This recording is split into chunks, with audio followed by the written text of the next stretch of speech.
Le procès Charles Taylor, qui est en soi une merveilleuse démonstration de ces supercheries, si la forme met en exergue le fusible M. Taylor, intéressons-nous au fond, qui seul révélera, en même temps que l'implication de la CIA, les vrais patrons. Et que dit l'UNODC à ce propos? La criminalité est un obstacle à l'état de droit, particulièrement dans les pays à faible revenu et dans ceux qui connaissent les troubles d'un conflit ou viennent d'en sortir. Elle prospère là où la justice est faible et le non-droit et l'instabilité règnent. Quand les États n'ont pas de fortes institutions judiciaires, les criminels trouvent toujours les opportunités pour faire du profit. Question: combien de multinationales, grandes ou petites, ont définitivement quitté l'Afrique en boycott au mode opératoire de ces conflits endémiques? Qui? On a vu des gens quitter l'Afrique parce qu'effectivement, il y avait des problèmes avérés d'insécurité. Mais qui quitte l'Afrique en disant « je boycotte, je dis non, je dénonce ». La partie visible de l'iceberg ne vise qu'à distraire le peuple lorsqu'on donne en pâture à l'opinion, à l'instar de gladiateurs dans une arène, des boucs émissaires pour calmer les ardeurs de la foule enragée. Et grâce à l'idée de notre Henri Dunant, qui ne cesse de cheminer, Dieu merci, le CICR a rédigé une convention pour la protection des populations civiles sans discrimination, laquelle a été ratifiée par tous les États. D'où la Charte des Nations Unies, instrument constitutif de l'ONU qui codifie les grands principes relationnels multilatéraux, de l'égalité souveraine des États à l'interdiction d'employer la force dans ces relations. Et que font entre-temps les États? Tantôt, ils violent les textes de manière ostentatoire, à l'instar de la Convention internationale du 4 décembre 1989 contre le recrutement, l'utilisation, le financement et l'instruction de mercenaires s'appliquant parfaitement au cas du Congo. Tantôt en créant des stratégies et autres astuces pour paralyser les procédures judiciaires dans nos pays et contourner à leur avantage les dits textes. D'où un interminable jeu de chat et souris sur fond de politique d'autruche. Or, nul n'est dupe ou ignorant et foisonne au cours de l'histoire de pertinents témoignages attribuant la pratique endémique du viol tantôt aux conflits politico-militaires qu'aux inégalités, aux conflits politico-militaires qu'aux inégalités sociales. Avec un luxe de détails, je tiens à votre disposition une chronologie de 1914 à ce jour, d'événements s'y rapportant pays par pays, de l'Orient à l'Occident. On va synthétiser un peu. Espagne, 1936-39. Génocide, épuration, viol, visant à transmettre le sang du géniteur. La propaganda fascista incite au viol les milices franquistes qui occupent les villages. Quand les républicains reprennent leur position, les franquistes écrivent sur les murs derrière eux « Vous reprenez le contrôle, mais vos femmes accoucheront de fascistes ». La Wehrmacht, en 1945, procède à des viols collectifs publics de femmes juives et non juives. Près de 100 000 femmes sont prostituées de force dans les camps nazis. Mais quand l'armée rouge entre en Allemagne, 2 millions d'Allemandes subissent de lourdes représailles. Le tribunal militaire international de Nuremberg, créé en 1945, comme d'ailleurs le TMI pour l'Extrême-Orient en 1945 aussi, jugeant les grands criminels de guerre japonais, ne relève sur aucun acte d'accusation le cas de violence sexuelle. Aucun. Or, le cas de l'armée impériale, ourdissant des réseaux de viol, est un cas extrême dans lequel le commandement lui-même est à la planification. Plus de 180 000 femmes, principalement coréennes, indonésiennes, sont violées des années durant dans les camps militaires japonais où s'organise prostitution forcée et esclavage sexuel au service des soldats. USA 1945, entre 42 et 45 précisément, 17 000 soldats de l'armée de libération américaine se sont rendus coupables de viols sur des centaines de milliers d'Allemandes, Françaises, Britanniques. De même, à Okinawa, où propageant la syphilis, ils violent 10 000 Japonaises au cours de la bataille du Pacifique. La justice américaine, acculée par d'innombrables plaintes, a jugé une partie de ses propres soldats coupables des viols commis en Europe. 21 d'entre eux ont notamment été pendus en France sur les lieux du délit en Normandie. Amérique latine, 1960, 3 décennies de dictature militaire soutenue par les USA, dans un climat de terreur au Colombie, Pérou, Nicaragua, Argentine, Chili, Guatemala, Salvador, Uruguay, Bolivie, Brésil, Haïti ou Chiapas sont des théâtres du viol. Nigeria, 1967 à 70, viol en masse lors de la guerre du Biafra. Pakistan oriental, 1970, dans un climat de répression et de viol par l'armée pakistanaise lorsque le Bangladesh proclame son indépendance. Libye 1970, à ce jour, le viol est institutionnalisé. Alors écoutez-moi ça, l'ancien procureur de la CPI, Luis Moreno Ocampo, évoque l'existence d'une politique de viol encouragée par le régime de Kadhafi. Les enquêteurs détiennent des preuves attestant que Kadhafi a ordonné des viols en série. Nous avions des doutes au début, mais maintenant nous sommes convaincus qu'il a décidé de punir en utilisant les viols. Kadhafi aurait fait distribuer des stimulants sexuels de type Viagra à ses soldats, indiquait l'ancien procureur. Le viol est une nouvelle forme de répression, déclarait celui-ci. Mais dans quel monde vit-il? Tout ce que je viens de lire précédemment, il n'est donc pas au courant. C'est-à-dire, il n'a pas lu les livres d'histoire. Il ne sait pas que ça existe déjà, que ça a toujours été ainsi. Ça, c'est la CPI qui tend à nous faire croire que c'est à partir de Kadhafi. On parle de Luis Ocampo. Luis Moreno Ocampo qui nous fait croire que ça commence avec Kadhafi. Excellent. À cette allure-là, mais jamais on ne solutionnera le problème congolais. Jamais. Donc, voilà ces scandaleux paralogismes révélateurs de défaillance institutionnelle de volonté politique. Erreur volontaire, hein, dans le raisonnement, le paralogisme. Avions-nous dit plus haut, le viol, nouvelle forme de répression, nouvelle, j'en suis offusqué. Libéria, 89 à 2003, en pleine guerre civile, les groupes armés violent massivement. Maître Olubanke King Akerele, alors ministre des Affaires étrangères, une pointure à la Anne Bala, alerte la communauté internationale sur la tragédie dans son pays, ce qui conduit au vote de la fameuse résolution 1820 de 2008, le Conseil de sécurité 2008.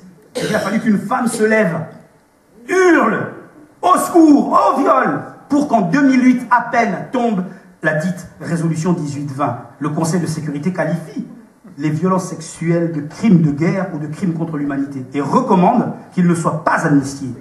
Dans cette affaire, ils se sont empressés de réagir. Vu la proximité entre la CIA, le Pentagone et l'ancien président du Libéria, Charles Taylor, dont il fallait d'une manière ou d'une autre étouffer l'implication et les ramifications selon des informations du Boston Globe. La DIA, Defense Intelligence Agency, n'a pas pu faire autrement que confirmer de ses agents et d'autres de la CIA qu'ils ont travaillé avec Taylor début 80. Mais elle s'est gardée de préciser l'ampleur et la durée de cette collaboration, invoquant un risque pour la sécurité nationale. Le détail de cette collaboration est contenu dans des dizaines de rapports secrets, au moins 48 dossiers couvrant des dizaines d'années de collaboration. Douglas Farah, expert de la période Taylor, entre 1997 et 2003, et d'anciens responsables du renseignement parlant sous couvert d'anonymat, déclare « Cette collaboration a duré plus que prévu, parce qu'il recueillait au profit des USA des renseignements sur Kadhafi. Taylor était une source d'informations stratégiques, allant du trafic illégal d'armes aux activités de la Russie sur le continent. Ce qui est très exactement le cas de Kagame, ce monsieur Paul Kagame aujourd'hui, qui est devenu pour tout le monde, qui devient pour les grandes puissances un bien encombrant barbouze. Europe 90, viol comme arme de guerre, disions-nous, la Yougoslavie implose sous la pression des ultranationalistes. Le viol est orchestré à grande échelle en Croatie et en Bosnie-Herzégovine. Les hauts responsables serbo-bosniaques, pour assurer la reproduction, créent des camps de viol, où des dizaines de milliers de femmes sont livrées aux soldats jusqu'à la fécondation. Elles seront maintenues en détention jusqu'au 6e mois de grossesse, pour prévenir tout accident dommageable pour l'enfant. Mai 2011, Ratko Mladic est appréhendé et inculpé pour 15 chefs d'accusation, dont 5 pour violences sexuelles. La TPIY, créée en 1993, reconnaît les violences sexuelles enfin comme crime de guerre. Et le cas des seuls 12 hommes condamnés pour violences sexuelles constitue le tout petit bonsaï qui cache la forêt. Hein? Irak 90, à ce jour, rien qu'à Abu Ghraib, au moins 10 000 femmes et fillettes violées. RDC Ituri, Nord et Sud Kivu, 94 à 96. 9 personnes, 9, la blague, présumées coupables de viol en RDC, dont un chef militaire, ont été arrêtés en janvier 2011. Une première. Une première. 2 rapports de l'ONU, du 23 au 31, en appel à la fin de l'impunité, confirment ces viols massifs au Nord Kivu, Seigneur. Un autre rapport du 24 septembre 2010 décrit la sauvagerie des viols de masse, début août dans l'Est. Le docteur Denis Mukwege sollicite une action urgente auprès de l'ONU pour arrêter et traduire en justice les responsables des crimes internationaux commis en RDC, dont 500 000 de ces filles sont violées pendant 16 ans, sans compter les millions de morts, sans perspective aucune de solution durable.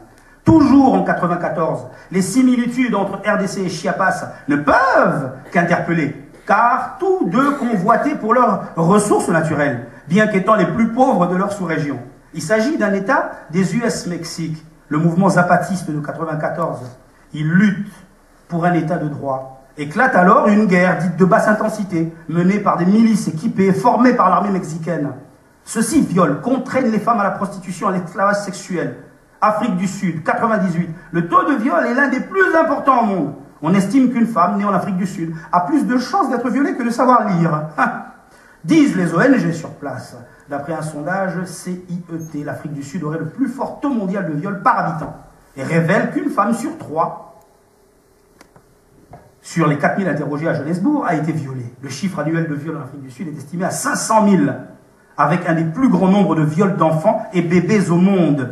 L'exclusion, la pauvreté et le chômage sont réputés avoir contribué à l'escalade de la criminalité, auquel cas des abus sexuels.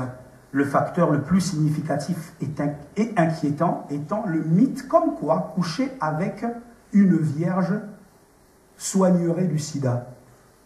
Entendez-moi ça. Absurdité qui procède de l'analphabétisme, lequel est un problème de performance éducative, donc d'absence de moyens synonymes d'inégalité sociale. Tchétchénie 2000, viol lors de l'entrée des troupes russes. Le HRW confirme ces viols de femmes et d'hommes dans les camps de détention tchétchènes. Les hommes, tiens, on n'en parle pas assez. J'en ai parlé quand même dans mon livre. Je parle effectivement des Rwandaises qui se sont attaquées à tous nos ministres à l'époque. C'est une autre histoire. Anna Polikovskaya, comme Floribert Chebeya, est tuée pour s'être battue, pour faire éclater la vérité, allant sur le terrain, vérifier l'information, le renseignement, confrontant les témoignages pour établir des faits avec exactitude. Elle accuse Poutine, ses amis et le FSB. Nous noterons le scénario récurrent du pays riche en pétrole et gaz, dont les opposants au régime dénoncent une guerre créée pour légitimer un pouvoir autoritaire. Poutine, à l'instar de Kagame, utilise au détriment des libertés individuelles la menace terroriste tchétchène comme prétexte au renforcement de dispositions sécuritaires nationales.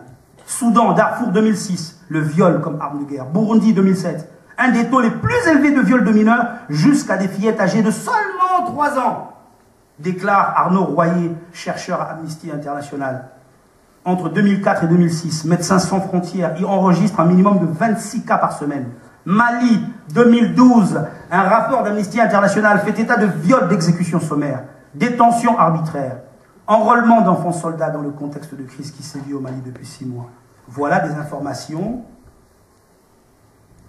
qui viennent, de mon point de vue, illustrer clairement la justification des indifférences auxquelles nous assistons.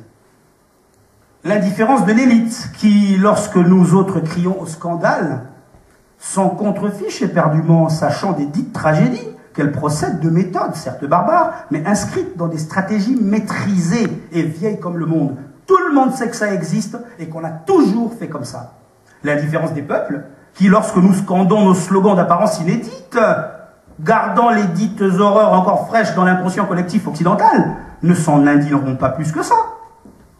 Que n'avons-nous l'air cons, Congolais, Africains? Oui, on a l'air bien con d'imaginer du viol au Congo qu'il revêt un caractère exclusif, requérant toutes les attentions, alors que ça gasse à peine dans l'ombre ces marionnettistes, s'amusant de nous voir en vain battre la mesure.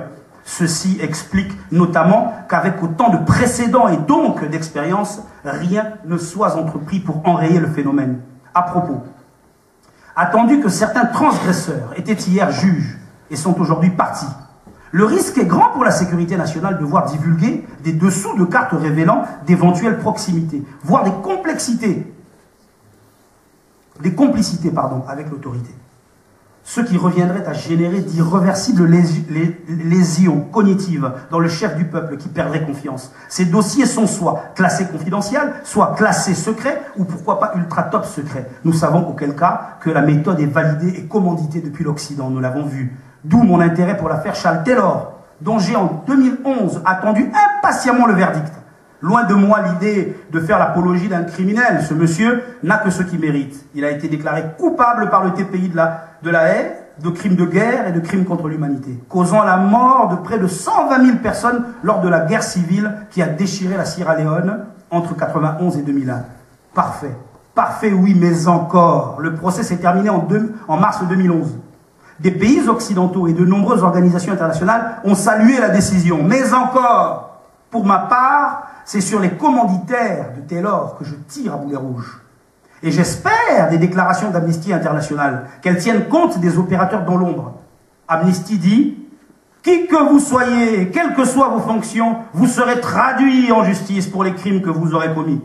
Très bien, mais de qui parle Amnesty très exactement? Le fusible uniquement? La partie visible de l'iceberg uniquement? Qu'il y ait enfin des tribunaux pour juger ces crimes est une chose, que soient prises en compte et actées les révélations. Le déballage du sacrifié en est une autre. Deux poids, deux mesures? Non. Taylor comme Kadhafi et bien d'autres, selon mon point de vue, n'a fait que reproduire les méthodes appliquées par ses mentors. Nous savons désormais avec certitude que les groupes armés sont des prétextes d'insécurité programmés, fabriqués de toutes pièces. C'est le cas de l'Alliance, générée par les opérations Umoja 1 et 2, proposées par Vital Kamerhe, pseudo-opposant congolais, qui d'un tour de passe-passe associant FARDC et armée rwandaise a naguère légitimé la libre circulation de cette dernière sur toute la sous-région. D'où aujourd'hui la naissance du M23, lequel est devenu depuis peu l'armée révolutionnaire du Congo et ne cesse d'élargir ses alliances militaires. Le M23 qui campait à une vingtaine de kilomètres de la ville de Goma lorsque je rédigeais ce rapport il y a 5 jours et occupe aujourd'hui, selon nos informations, notre précieuse ville de Goma. Or, voilà 16 ans entre FDLR. Ceci est un magazine américain, mesdames et messieurs. Il est de mai-juin 2010. Mai-juin 2010. Je le tiens à votre disposition et vous pouvez le trouver sur Internet. Dans ce magazine américain, je dis exactement ce que je dis aujourd'hui. Je le disais là il y a 2 ans et demi. Rien n'est secret. Tout est connu de tous. Tout est de notoriété publique. La situation actuelle, nous avions dit à tout le monde, attention, c'est explosif. Personne ne nous écoute. Personne ne veut nous écouter. Il y a un sérieux problème de volonté politique dans tout ça. Qu'est-ce que ça cache? Seigneur, qu'est-ce que ça cache? Tenez, comment concevez-vous que l'Union africaine, au cours de la 19e session ordinaire de la conférence des chefs d'État et de gouvernement de l'UA, réunie à Addis Abeba, les 15 et 16 juillet derniers, ose exprimer son appréciation au président Yoweri Museveni pour son rôle et ses initiatives prises ayant abouti à une suspension des affrontements armés entre forces armées de la RDC et le M23? Ah oui? À quoi, dites-moi, servent ces réunions à rallonge qui engloutissent des tonnes de dollars et d'euros pour s'entendre dire, je cite, « Le Conseil se réjouit de la tenue prévue le 27 septembre 2012 à New York d'une réunion de haut niveau sur la situation en RDC à l'initiative du secrétaire général de l'ONU. » Ben voyons, projet toujours plus fantasmagorique les uns que les autres et qui finalement accouche d'avortons. Réunion de haut niveau, taratata sur la situation en RDC à l'initiative du secrétaire général de l'ONU. Monsieur Paul Kagame s'est levé au milieu de la réunion, a envoyé balader tout le monde, je vous assure, sans que personne n'ait la moindre emprise sur cet individu. Et pourtant, c'était applaudi, hein, lors du 19e sommet, tout le monde a dit « Oh, mais c'est génial, on a obtenu enfin la grande réunion !» Effet d'annonce sur effet d'annonce. On gave le Congolais, on gave l'Africain avec ça au quotidien. Mais avec qui doit-on parler? Moi, Éric Moulalou, je suis l'imperfection incarnée. Je suis le rien de ce tout. Mais je dis, qui pourrait au moins m'accorder 5 minutes? J'ai envoyé 20 livres au président Hollande. 20. J'ai suivi ces livres. J'ai reçu le courrier de ce sympathique monsieur Montebourg, de ce sympathique, de la sympathique madame Martine Aubry, de Sibel Kassem, de Belkacem, de madame la présidente de Poitou-Charentes, Ségolène Royal. J'ai reçu 7 ou 8 accusés de réception de personnes qui ont bien voulu dire « Nous accusons réception de votre livre Ostracisme ».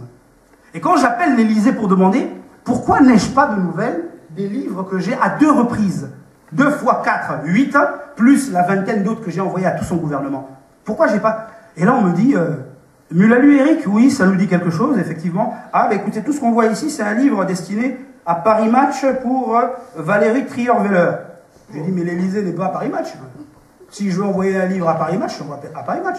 J'ai dit, il est vrai qu'en envoyant des livres à l'Élysée. J'ai envoyé un livre à Aquilino Morel, qui est le conseiller politique du président de la République. J'ai envoyé un livre à Madame Hubach, qui est la directrice de cabinet de M. Hollande. J'ai envoyé un livre à M. Hollande et naturellement à Madame Trierweiler, qui est sa compagne. Quoi de plus normal? Mais je n'ai pas envoyé de livre qu'à elle. Et j'ai envoyé ces livres depuis le 13 juin. M. Kumba Kassongo Asila a personnellement déposé ces livres à l'Élysée. Eh bien, on nous fait tourner en bourrique. On tenait absolument à ce que le président de la République ait notre avis sur la question congolaise avant qu'il ne descendît à Kinshasa pour le 14e sommet de la francophonie. Et donc, nous constatons qu'il y a tous les jours un obstacle supplémentaire pour nous empêcher de parler avec les décideurs. Or, nous avons des voix qui comptent. Nous aussi avons quelque chose à dire, quand bien même c'est inaudible, quand bien même ça n'est pas très clair, quand bien même nous ne sommes pas des surdiplômés. Mais ma foi, nous sommes le peuple. Qu'on nous reconnaisse au moins cette légitimité. Qu'on nous autorise au moins à venir dire au moins ce que nous ressentons. Comment nous appréhendons les événements, le présent, l'avenir qui s'annonce si mal. Donc, madame, monsieur, à quoi assistons-nous aujourd'hui, sachant que la situation en RDC provoque toujours plus d'insatisfaction et que l'on voit, à l'instar de la place Tahrir, se remplir tous les jours les grands axes des métropoles du monde entier par l'action jusqu'ici pacifique de groupes baptisés combattants. Faut-il demeurer inerte? Ou alors nous titillons encore un peu plus pour nous attirer dans l'impardonnable traquenard du profil terroriste, pour enfin pouvoir, aux yeux du monde profane, nous assimiler au camp des brutes. L'actualité, mes amis, vient fausser toute approche manichéenne, car les criminels à la tête des crimes organisés, accompagnés d'interminables hordes d'avocats, planifient à tous les paliers des stratégies de défense en béton et arrivent même quelquefois à passer pour des victimes, brandissant entre autres le négationnisme comme manœuvre dilatoire. Lorsque les anti-Dunant, comme les anti-Zapata, pour dénigrer la mémoire et l'action de l'homme, tentent de brandir de l'un l'opacité des affaires, de l'autre sa culture de la polygamie, qui, dites-moi, pour révéler de l'élite à col blanc le côté obscur, qui, pourtant, en RDC, la situation en proie à un statu quo assassin, va en se complexifiant. Massacre, assassinat et viol sont le lot quotidien des nôtres là-bas, madame, monsieur. Et ironie d'un sort qui s'acharne sur le Congo, malgré un rapport accablant de l'ONU, le Rwanda a été récemment élu membre non permanent du Conseil de sécurité. A-t-on jamais vu ça? C'est la deuxième fois que le Rwanda siège au Conseil. Or, pour être élu au Conseil, il fallait rassembler une majorité des 2/3 de l'Assemblée, composée de 193 pays membres. Tandis que le Luxembourg et la Corée du Sud, Corée pourtant soutenue par Pékin, se sont tapés un second tour, le Rwanda, avec 148 voix, a été élu au premier tour. Oui, le Rwanda, grâce au tremplin congolais, passe aux yeux de tous, à l'exception d'une faible minorité, comme le bon élève du continent. Selon le rapport du Programme des Nations Unies pour le développement, le PNUD, sur l'indice du développement humain, IDH, pour 2011, la RDC est le dernier de la classe en termes d'indice de développement humain sur 187 pays examinés. Le rapport Doing Business de la Banque mondiale, publié mardi 23 octobre 2012, indique notamment que le Rwanda, par contre, se distingue tout particulièrement pour s'être constamment amélioré depuis 2005. Ici et là, démonstration que notre élite se déconnecte des réalités locales. Je parle de l'élite africaine, hein, notamment, adaptant trop aveuglement sur tous les dossiers le modèle occidental qui n'épouse pas forcément notre logique. Sur le papier, le Rwanda est irréprochable, surtout depuis le génocide. Tout le monde s'apitoie sur le sort du Rwandais. Et attention, il faut que je souligne un point très important. J'exhorte de tout mon cœur, de toute mon âme, de toutes mes forces, tous les Congolais, à ne surtout pas entrer dans une philosophie, une démarche belliqueuse envers le Rwanda voisin. La majorité des Rwandais que je connais sont des gens magnifiques, adorables. Je ne parle pas ici que de mes amis, ceux que je connais. Je suis convaincu que 90% de ces gens ne nous veulent que du bien. Il s'agit ici d'un individu nommé Paul Kagame, un fin stratège qui est le représentant d'un impérialisme, d'un système. Et ce sont ces gens-là qui nous veulent tant de mal. Depuis le temps que dure la guerre au Congo, ma foi, combien de spécialistes, dites-moi, ont-ils été formés pour penser les stratégies de défense et de combat proportionnelles à ce type de guerre? Il n'y en a pas. Il n'y en aura peut-être pas. Car cette guerre n'est que le parfait alibi pour vider le Congo de ressources qui font tant défaut à l'Occident. Le Grand Congo figurant en bonne place dans l'agenda des lots à redistribuer, endure un programme machiavélique planifié voici des décennies, lequel atteint son point d'achèvement. Là, maintenant, avec le viol, hélas, comme principal moyen. Lorsque nombreux parmi nous s'évertuent encore, surtout dans le chef des Congolais, à soutenir la théorie selon laquelle l'ethnie Tutsi au Congo n'existe pas, ont-ils proportionnellement à la progression des événements fait évoluer leur raisonnement, considérant du viol de guerre, qu'il soit ponctuel ou prémédité, qu'en plus d'être un épurateur, c'est un générateur ethnique. Prenez le cas de toutes nos ladies au Congo, contaminées par les violeurs séropositifs. Saviez-vous que lorsqu'elles tombent enceintes, elles ne peuvent recourir à l'IVG, l'avortement, même en cas de viol étant illégal en RDC? Ce qui de prime abord pourrait apparaître comme l'incohérence d'une société où on sait faire appliquer la loi contre l'avortement, mais en cas de viol, on est incapable de faire appliquer quoi que ce soit, car celle-ci consiste à agir en amont sur la cause des dits viols.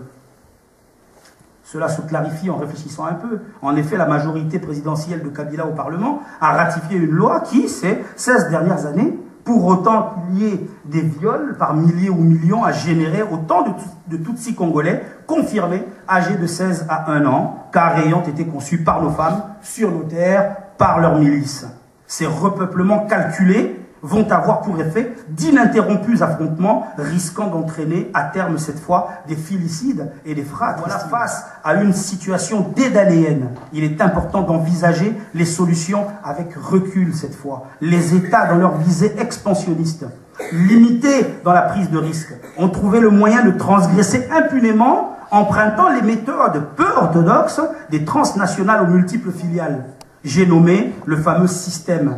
Le Conseil de sécurité doit en prendre sérieusement la mesure. Certes, il est inopérant sans moyen. RDC, une étude du journal américain, de American Journal of Public Health, vous le savez, avait parlé le 4 mai 2011 de 48 femmes violées par heure. Le record des records. 48 femmes violées par heure. 1152 femmes sont violées chaque jour. Chaque jour, 1152 femmes. Essayez d'imaginer ça, madame, monsieur. Quel palmarès extraordinaire. Que devient le discours du Caire de 2009 de Barack Obama, comme celui de l'Assemblée générale des Nations Unies à New York le 21 septembre 2011, lorsqu'il déclarait « La paix est un travail difficile. La paix ne viendra pas de déclaration et de résolution à l'ONU. » Si c'était si facile, ça aurait déjà été accompli. Au Capitole, à Washington, d'ici le 24 janvier 2012, de déclarer dans son discours sur l'état de la nation: pour ceux qui endurent la douleur de l'exil et subissent au quotidien les humiliations grandes et petites qui accompagnent l'occupation, je compatis. Monsieur, c'est Monsieur le Président, chef des armées des États-Unis d'Amérique, et donc très au courant de ces mécanismes, ces odieuses pratiques au sein des armées mêmes. Nations Unies, Madame, Monsieur, quelle interprétation, quel sens a uni celle des 5 doigts d'une seule ou de 5 différentes mains? Monsieur Obama admet très explicitement connaître les humiliations, grandes et petites, qui accompagnent l'occupation. Pourquoi alors se réserve-t-il d'une intervention proportionnelle à ces mots bien connus de ses pairs et lui? Tandis que les géants en sont à déployer d'inimaginables moyens à l'aube de cette 3e guerre mondiale Star Warsienne. Nos gouvernements en sont encore à équiper nos armées de munitions incompatibles aux fusils d'assaut du soldat. Nul pour se préoccuper des moyens de protection de nos populations, alors que pour assurer la sécurité des approvisionnements énergétiques, chaque grande puissance renforce autour de l'Afrique, avec l'avènement des pays émergents, ses lignes en déployant sur les flottes existantes de nouveaux bâtiments. Je vous ai fait ici la démonstration de ce qui se trame là, dans tous les coins stratégiques de la planète, où se déversent, où se déploient complètement les flottes américaines, françaises et autres. À propos, une petite anecdote intéressante. Les Chinois, le 6 octobre 2006, dans la région d'Okinawa, un sous-marin chinois à propulsion diesel électrique effectue une apparition surprise en plein milieu d'un exercice aéronaval de la marine US, à quelques mètres du porte-avions Kitty Hawk, dans les eaux internationales. En dépit de l'impressionnante flotte déployée dans le secteur comprenant 2 croiseurs lance-missiles, 2 sous-marins nucléaires d'attaque et 11 destroyers américains et japonais assignés à la sécurité du porte-avions, lui offrant un bouclier censé détecter et décourager les intrus. Les 4500 Américains à bord de ce vaste USS Kitty Hawk, à portée viable des torpilles et autres missiles chinois, en sont interloqués. Complètement interloqués. Les Chinois sont juste passés faire un coucou. 3 mois plus tard, soit le 11 janvier 2007, la même Chine réussissait à détruire un de ses anciens satellites météo évoluant à environ 800 km d'altitude à l'aide d'un missile balistique intercontinental afin d'intimider et bluffer les Américains quant à la qualité, la précision chirurgicale de leurs forces de frappe. Les USA, un an plus tard, le 20 février 2008, répondaient enfin en détruisant un de leurs satellites espions en perdition au-dessus de l'océan Pacifique à l'aide d'un missile tiré depuis le croiseur américain USS Lake Erie, avec bien sûr un objectif officiel masquant l'opération sous-jacente. Je vous lis tout ça pourquoi. Ces gens-là disposent-ils ou non de moyens pour, en un claquement de doigts, mettre un terme à ce stratégo? Et que dire de leur satellite militaire? Que fait un satellite militaire? Il transmet des ordres, guide les troupes au sol, pénètre le rang de l'ennemi et va jusqu'à modifier les fréquences de leur communication, à l'instar du airborne laser capable de faire exploser un missile en vol, du Kinetic Energy Interceptor, programme d'interception à énergie cinétique. Tout comme ces techniques de négation électronique qui aujourd'hui mettent hors circuit n'importe quel type d'arme, tandis que le tiers-monde est sous perfusion de distractions à répétition. La course à l'armement spatial est déjà vieille de 2 décennies chez les non-sous-hommes. Si pour s'amuser et intimider les Américains, les Russes à leur tour ont été capables de stopper temporairement un satellite de communication maritime américain alors qu'il était hors de portée des stations américaines et l'ont rebranché alors qu'il revenait à portée des dites stations US, ne peuvent-ils stopper une menace qui ravage injustement les peuples africains inoffensifs? Si les USA ont récemment offert aux rebelles syriens pour combattre Bachar en Syrie des lance-missiles solaires portables et tout particulièrement ces puissants lance-missiles Stinger et autres soutiens logistiques, ne peuvent-ils pas nous aider à déloger l'encombrant locataire du Mont Galliema et ses amis? Lorsque s'affrontent depuis des mois Washington et Moscou sur l'épineux dossier syrien, qui donc pour s'affronter autour du non-épineux dossier congolais? Que dire des armes à énergie dirigée, parfaitement adaptées au terrain congolais? Les psychotechnologies feraient parfaitement l'affaire. Puis il y a les EMP ou impulsions électromagnétiques, armes redoutables, capables d'endommager les systèmes électroniques d'un ordinateur, un véhicule perso, de systèmes d'armes, jusqu'à les rendre inopérants. Il y a les armes à radiofréquence qui constituent la gamme d'IEM non nucléaires, appelées aussi micro-ondes à forte puissance par la France, qui émettent un champ électromagnétique de forte intensité équivalente aux bombes à impulsion électromagnétique non nucléaire, les e-bombes. Sa version spéciale, AGM 86, a notamment servi en 99 contre les installations C2 de l'ex-Yougoslavie. Donc tout ça, c'est pas du pipeau, c'est pas de la science-fiction, ça existe et ça marche ailleurs, ça peut marcher au Congo.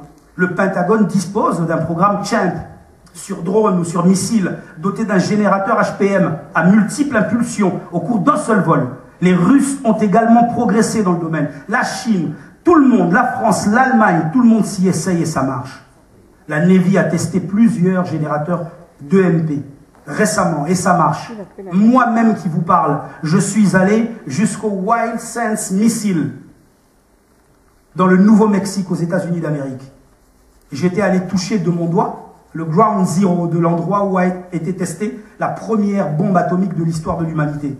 Car je voulais voir ce qu'on avait fait, comment on avait fait et où était passé, quel était l'itinéraire de l'uranium congolais. Et bien à cet endroit jusqu'aujourd'hui, car il y a là-bas hébergé 30 000 tonnes de cet uranium, on continue à faire des tests. Et aujourd'hui, grâce à cet uranium, on produit des armes, des e-bombes, des armes notamment électromagnétiques.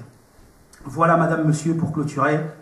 Chers amis, l'homme, peu importe sa religion, sa couleur, sa classe sociale, vient au monde pour être utile à la nation. Autant la nation doit équitablement accompagner et optimiser pour le bien du tout chaque partie de ce tout. Chaque individu sans distinction aucune, soit-il réputé maillon faible. C'est une affaire d'interpénétration et de dosage. selon le principe de la primauté du bien commun, bien interprété bien sûr. L'état de neutralisation de l'autre ne peut être effectif aussi longtemps que la partie dite nuisible ne se soit indubitablement révélée dommageable au tout. La sagacité dont la nature a doté l'homme se limite à le cerner, le discerner s'il le faut, par anticipation, non à le juger par anticipation. Que l'on sacrifie à l'homme qui sans cesse est pour les autres une occasion de chute, d'accord, mais non celui dont on suppose qu'il le sera ou risque de récidiver. D'où la sublimation du principe original de la justice, du droit, de l'égalité des chances et des libertés individuelles. Laisse vivre l'Afrique, s'il te plaît, mon ami, et permets-lui autant que tu le peux de t'emprunter les instruments d'émancipation. Me sacrifier pour l'Afrique, évidemment. Pour l'Amérique, la France, la Chine, sans la moindre hésitation, s'ils sont prêts eux aussi à se sacrifier pour l'Afrique. À tous mes frères, à tous les amis en empathie avec notre cause, soyez prêts. Soyons prêts car nous sommes depuis longtemps témoins de notre propre guerre, laquelle désormais nous implore de la mener nous-mêmes. En conclusion, plus optimiste que moi, tu meurs. Mais là, je crains fort que la tragédie actuelle ne soit qu'une préfiguration du véritable drame qui sous nos pieds se trame. Car la crise mondiale est bien plus grave que l'imagine le commun des mortels. Notre planète est au bord de l'explosion. Je vois la France multiplier les stratégies autour de la réduction de son déficit commercial, comme ses 1000 milliards de dépenses publiques par an, de sa relance économique, sa reconquête industrielle, son transfert de charge X pour la baisse de charge Y sur fond de croissance. Et le récent rapport gallois n'arrange absolument rien, mais présage un climat socio-économique délétère. C'est la révélation d'une facture sociale qui n'épargnera pas la fracture sociale. Et l'Afrique risque encore, hélas, dans ce jeu de ping-pong, de servir de marchepied. Seigneur, le système voit-il seulement que davantage d'exclusion, d'ostracisme, d'injustice, d'inégalité aggraverait cette fracture sociale à l'origine de tant de maux? Sait-il seulement que cette fois l'Afrique ne se laissera pas faire?